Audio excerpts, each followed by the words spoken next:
দিনটি ছিল দেবী দুর্গার মহা অষ্টমীর দিন। সকাল সকাল ঘুম থেকে উঠে অপেক্ষা করতেছিলাম কখন অঞ্জলি হবে আর কখনই বা অঞ্জলি দিব। তাই অপেক্ষার অবসান ঘটিয়ে পুরোহিত মশাইয়ের থেকে শুনলাম অষ্টমী অঞ্জলির সময়সূচি 11টা থেকে 11:30টার মধ্যে নাকি অঞ্জলি শুরু হয়ে যাবে। তাই দেরি না করে স্নান টান সেরে আমরা 4 বোন রেডি হয়ে চলে আসি মন্দিরে। ওমা, মন্দিরে এসে দেখি অঞ্জলি শুরু হয়ে গেছে। তাই আমরা মন্দিরের সামনে কিছুক্ষণ অপেক্ষা করি, কারণ বাকিদের অঞ্জলির শেষে আমরা অঞ্জলি দেব।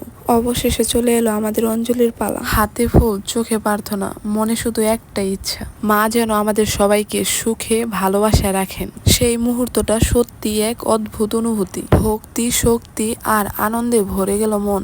অঞ্জলি শেষে আমরা বাসায় ফিরে একটু বিশ্রাম নিয়ে সবাই মিলে 2-1টা রিলস বানালাম। হাসাহাসি, গল্প আর স্মৃতি তৈরি করা এই সময়টাই যেন ছিল অষ্টমীর হালকা আনন্দময় দিক। রাত নামতেই আবার শুরু হলো মন্দিরের ডাক। রাত প্রায় 8টার দিকে আমরা আবার মন্দিরে গেলাম। তখন মন্দিরে চলছিল আরতি আর সাংস্কৃতিক অনুষ্ঠান। মায়ের সামনে সবাই নাচছে, ঢাকের তালে তালে মন ভরে যাচ্ছে। আমরা 4 বোনও মুগ্ধ হয়ে সেই মুহূর্ত উপভোগ করছিলাম।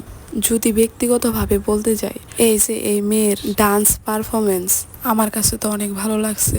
তারপর শুরু হয় বাপ বেটার ধুলুচি নাচ। ভাই, ভাবা যায় এইটুকু বাচ্চা ধূপতি হাতে আরতি দেওয়ার জন্য প্রস্তুত। আরতি শেষে একের পর এক ডান্স পারফরমেন্স চলতেই ছিল। নৃত্য চলাকালীন এখানে ছোটখাটো একটা দুর্ঘটনা ঘটে যায়।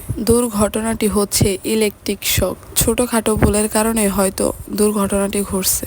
যাই হোক, মা দুর্গার কৃপায় কারো কোনো ক্ষতি হয় নাই, এইটাই অনেক। দুর্ঘটনাটির কারণে বাহিরের প্রায় সব লোক চলে যায়, তাই মন্দিরটা অনেকটাই ফাঁকা ফাঁকা লাগছিল।